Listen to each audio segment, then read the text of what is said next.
Hey, how's it going? J'étais créatif en agence de pub. J'ai créé les scripts pour les films et puis je me retrouvais souvent sur des tournages. J'ai fait du windsurf pendant 10 ans, j'étais en sport-études, dans un pôle pour l'entraînement pour les JO. J'ai fait une dizaine de championnats de France, des championnats du monde, championnats d'Europe. On sait pas. Franchement, j'en sais rien du tout. On verra qu'est-ce que ça dit. Moi, je fais les choses tant que ça me passionne. Et puis, si à un moment, ça m'intéresse plus ou que ça va pas dans la direction que j'ai envie, bah, je change ou je tombe des fois amoureux d'un autre truc et voilà, quoi.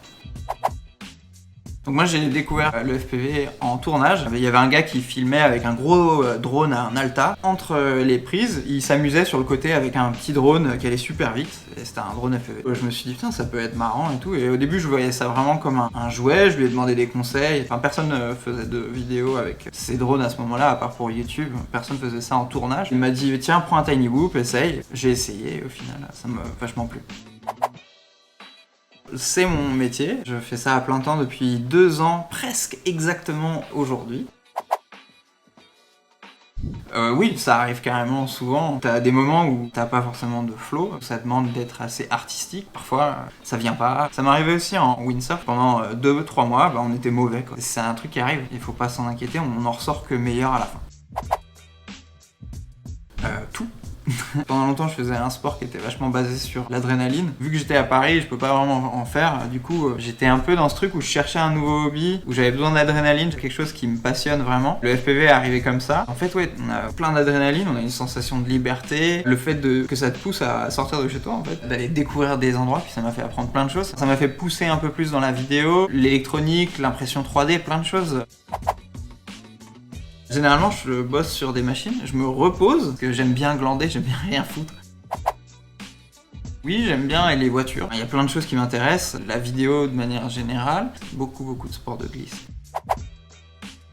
Oui et non. Par exemple, ma femme, elle travaille dans les réseaux sociaux. J'ai beaucoup d'amis qui sont dans la pub, réalisateurs ou qui travaillent dans l'audiovisuel de manière générale. Du coup, moi, qui est pilote professionnel, en fait, je suis juste de l'autre côté de la barrière par rapport à eux. C'est vrai que quand on en discute avec des gens qui sont à part, c'est vraiment genre, wow, ok, alors, explique-moi comment ça marche. On s'y fait. On arrive à expliquer petit à petit. Personnellement, un peu des deux. Il faut que ce soit propre, il faut que ce soit beau. J'aime bien que les choses soient en place. C'est 40% esthétique, 60% fonctionnel. Je suis pas trop du genre à sacrifier tout pour l'esthétisme, mais c'est quand même quelque chose d'important. Les deux vont pas mal de pair. Ouais, alors surtout en fait quand je fais des journées où je crache beaucoup, à la fin j'ai comme un espèce de syndrome post-traumatique dans la nuit où en fait je revis des crashs. Who are you? The worst nightmare. Je pense que j'ai un style qui est un peu comme les lignes en skate, où on va essayer de se donner des objectifs au début. Tiens, allez, je vais passer à travers ce trou, puis après je vais passer là, puis je vais poser ce trick là. Là c'est pareil. J'essaie en fait de préparer un truc et de le faire, voilà. J'aime bien faire des juicy flicks et inverted yaw-spin au-dessus de certains gaps. Tout ce qui est en dessous de toi tourne, et puis après hop, tu te remets en place. Mais il faut que ce soit propre pour que ça marche bien. J'y trouve faire un truc qui est assez cool. Il dive dans des gaps et il se retourne au milieu. J'y arrive à peu près, mais il a une façon de le faire qui est complètement dingue. Voilà, je suis jaloux de ça. Il y a quelque chose d'artistique dans ce qu'on fait, donc il y a une possibilité infinie de choses et de possibilités. Moi je me fixe vachement d'objectifs et j'aime bien faire ça. Ça permet de te préparer, t'es dans la concentration. Ça c'est aussi un truc que j'aime dans le FPV. Il y a que ça au moment où tu le fais. Si je me concentre sur une ligne, il y a un objectif, t'as un flow, tu sais où tu vas, tu sais comment ça va arriver. Après ça m'arrive de voler sans trop me poser de questions aussi. Comme ça quand je suis en train de tester une machine ou quand je suis dans un champ où il n'y a rien. Ça permet aussi de débloquer d'autres choses. Oui, j'adore ça. C'est un des trucs que tout le monde devrait faire, je pense. C'est là que tu découvres de quoi t'es capable et c'est là que tu progresses. Quand je commençais, je volais beaucoup en bâtiment abandonné. Les premiers vols que j'ai fait en 5 pouces, c'était dans des parkings. J'avais envie de progresser et puis tout de suite, j'ai voulu aller faire des bendos, etc. Je pense que la courbe en fait de progression en FPV elle monte très vite et puis après en fait ça s'aplatit et puis chaque progrès va devenir de plus en plus dur et ça va dépendre des gens. Comment est-ce que tu vis ton truc toi et les capacités de talent que tu as déjà en fait. Et je pense qu'à la fin chacun atteint un peu son maximum personnel. Il y a des trucs que certains vont jamais être capables de faire et que d'autres le peuvent à moins de travailler peut-être énormément en simulateur. Bah, c'est au début où chaque session, t'y vas et tu progresses, et tu te dis putain, j'arrive à faire ça, j'arrive à faire ça. Du coup, tu te sens très vite chaud, alors qu'en fait, derrière, il faut des années et des années pour vraiment maîtriser les choses. De se donner des objectifs quand tu voles, en fait, te dire ok, je vais travailler ça, je vais travailler ça. Il y en a différentes. Hein. Les 2 Pirate Tours que j'ai fait avec mes amis de Pirate Frame, on part dans des endroits où déjà on a envie d'y aller parce que c'est des gros spots, puis c'est un super moment entre nous, et où on rencontre aussi pas mal de gens qu'on n'a pas l'occasion de rencontrer. Après, il y a une autre session dans le boulot que j'ai fait récemment où j'ai volé au Sacré-Cœur, et en fait j'ai fait une lipo et j'ai posé et j'ai pleuré.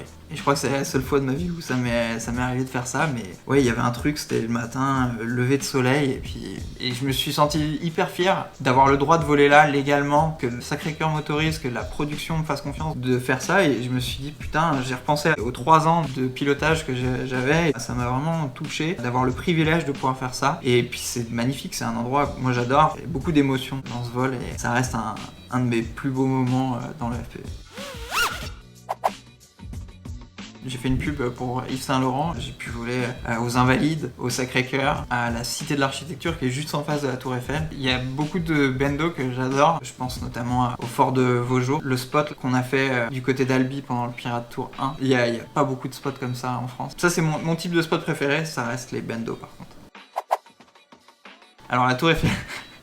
La Tour Eiffel, c'est mon objectif pour d'ici la fin de l'année d'avoir volé là-bas. Ça demande beaucoup de travail. Il y a plein de spots en fait, tous les spots peuvent être intéressants si tu as quelque chose à y faire et si tu as une vision à y apporter. Moi j'aime bien aussi la version chinoise de la Tour Eiffel. Tu as les 7 merveilles du monde. Voler dans Paris, je le fais de temps en temps dans certains endroits bien précis, mais ce serait cool de faire un truc où je peux vraiment voler dans tout Paris. Comme le Grand Canyon, ça c'est fou. Downtown LA aussi, ça c'est fou. J'aime aussi beaucoup tout ce qui est forêt et jungle sur des îles, etc. Comme j'ai pu faire à Porto Rico par exemple.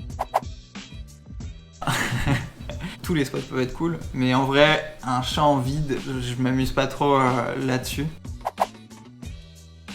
La première chose que je fais sur des spots où vraiment on a besoin de faire quelque chose d'important, que je vais faire le tour à pied de tout le spot. Et je regarde partout, je regarde les petits trous, j'essaie de trouver des endroits, j'essaie déjà de m'imaginer des lignes. Je prends mon sac et je regarde par terre, au cas où j'ai pas laissé une vis ou un truc, un filtre ND, tu sais jamais. À la base, c'était un truc qu'on faisait pour le fun, éclater des drones dans des murs. Et maintenant, c'est en train de devenir quelque chose où on peut faire de la vidéo avec, filmer des sujets ou filmer juste des endroits. Il y a des nouvelles possibilités. J'ai fait du tiny hoop pendant 2 mois, puis après j'ai eu un 5 pouces et je suis allé sur un parking un jour où il y avait quelqu'un qui s'appelle Petit Soldat qui m'a appris plein de choses, je l'en remercie. Quand je peux, oui. C'est toujours mieux d'aider en personne. Moi, il y a beaucoup de gens qui viennent aussi me poser des questions sur Instagram. Et j'ai un petit guide pour ça. Et du coup, je les redirige souvent vers le guide pour commencer. Il y a plein de gens qui me posent des questions aussi sur ReelSteady. J'essaie d'aider au maximum.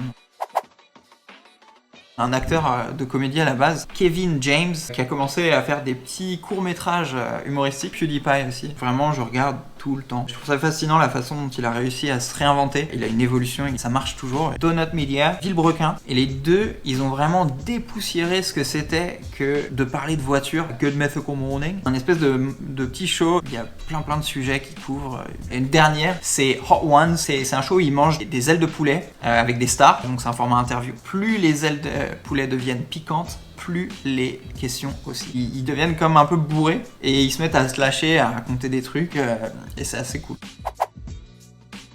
Il y en a plein. J-Tro FPV, je trouve que c'est le meilleur freestyler du monde. Il a une façon de réinventer chaque spot. Il a une lecture du lieu qui est folle. Il appelle ça map 3D dans la tête. Style Tommy, oh my god, Air Blaster, Nicolas Gaillard aussi. Il y a aussi plein de petites chaînes en fait qui font de plus en plus de trucs. J'ai fait toute une vidéo sur les Français à regarder sur YouTube. Ça m'arrive de recevoir des mails qui me disent bah tiens, j'ai commencé parce que j'ai vu telle ou telle vidéo que t'as fait, et ça me fait toujours hyper bizarre, limite je les crois pas. J'ai du mal à me dire que j'ai réussi à avoir cet impact sur quelqu'un. Donc oui, mais moi je les crois pas.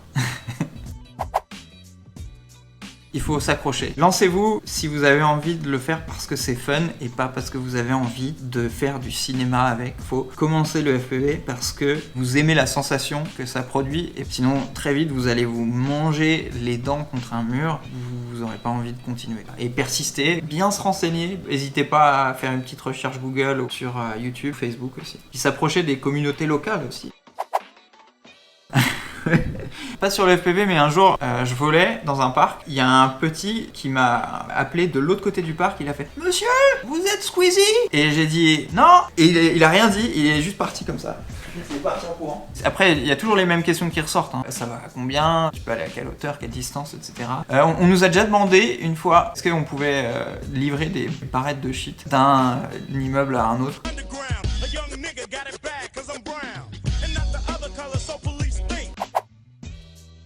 Ouais, ça m'arrive des fois en fait de regarder pour voir comment telle ou telle personne va parler d'un produit ou de quelque chose. Je viens de le faire juste avant. Sur la review Escape Cinewoop.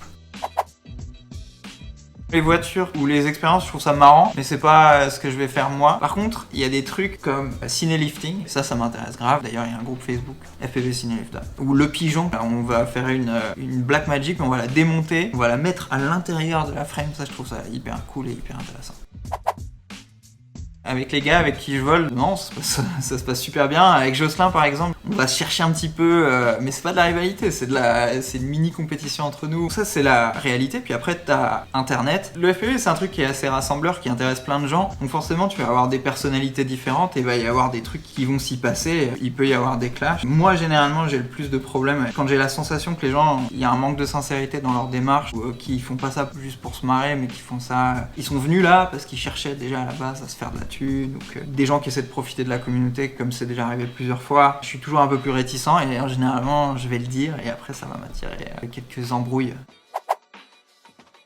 Les premiers, c'est des mecs qui ont commencé il y a genre 10 ans, Trappy par exemple de TBS, et plein d'autres gars qui en fait ont vraiment cherché les premières solutions pour avoir un système vidéo, etc. T'as la deuxième génération de pilotes, voilà, comme Metal Danny, comme les mecs de Ergonet, shout out à Pierre Pompon, Steel, Toms, à la troisième génération, dont moi je pense faire partie. Les gens qui ont découvert une fois qu'il y avait des chaînes YouTube déjà en place, un système pour s'informer, on trouvait assez facilement les tutos, même si le matériel il n'était pas encore super à fond. Ça c'est à peu près il y a 3 ans. La quatrième génération, la génération je dirais Instagram, c'est des gens qui ont vu ça par des trucs de voyage style Beautiful Destinations et qui se sont dit qu'ils allaient se lancer là-dedans. C'est là où aussi on a cette génération qui va plus être enclin à en fait être des vidéastes que les générations d'avant. Elles cherchaient avant tout la sensation, et ça c'est une génération qui est arrivée il y a à peu près 1 an et demi. C'est aussi cette génération là qui amène beaucoup de choses du style les pratiques basiques d'influenceurs, de profiter de sa communauté pour se faire de l'argent, d'essayer de vendre des choses derrière. C'est la partie où moi je suis le moins à l'aise en tout cas. Bah les deux, ils me coupent du monde que j'entoure quand j'ai les lunettes dessus. D'ailleurs j'insiste toujours à ce que les gens soient pas à moins de 20 cm de moi parce que je commence à sentir leur présence. Ça me coupe, ça me ramène au monde réel alors que moi je vais être complètement coupé et je vais être dans mon truc, dans mon vol. Mais par contre dès que j'enlève les lunettes, j'ai rencontré des tas de gens avec ça a changé mon travail. Maintenant je bosse avec des gens complètement différents. J'ai voyagé aussi à des endroits où j'aurais jamais voyagé sinon. Ça m'a carrément fait sortir de chez moi, fait découvrir d'autres choses. Heureusement. Non. 1 à 2 fois par semaine. En fait, je fais un peu des deux. J'essaie de voler smooth puis avoir des petits mots inspirés de Juicy. Après, c'est pas ma spécialité vraiment. Debout. J'ai commencé à me forcer à voler debout parce que je voulais en fait pouvoir voler n'importe où. En vrai, c'est toujours plus sympa de voler à plusieurs. Sans musique. Moi, j'aime bien voler nature. Récemment, j'ai créé mon entreprise, Finky, maintenant c'est une entreprise, et j'espère que d'ici janvier, je vais pouvoir avoir quelqu'un en fait en plus, parce que j'ai pas mal de demandes que je peux pas forcément réaliser parce que je suis déjà sur autre chose, ou parfois j'ai besoin de 2 personnes sur un tournage. Développer cette activité avec quelqu'un d'autre à côté. Bah déjà j'aimerais intégrer plus de vidéos, plus de vlogs comme je faisais avant, où je montre des gens et ça prend beaucoup de temps, donc c'est pas forcément facile. Je trouve ça intéressant si c'est fait gratuitement et que c'est fait avec l'envie que les gens progressent. Si c'est pour faire un truc d'influenceur, comment gagner votre argent, surfer sur ce truc de faites-en votre métier, vous allez voir c'est facile et ça m'intéresse pas du tout. Et si c'est payant, ça va à l'encontre de... Le FPV à la base c'est l'open source. Tout ce qu'on a aujourd'hui c'est grâce à l'open source. Betaflight c'est un logiciel open source. Il y a des frames open source comme le TBS Source One. Il faut qu'il y ait des choses qui restent gratuites et le savoir, ce qu'on en partage, il faut que ça reste gratuit. Merci, salut.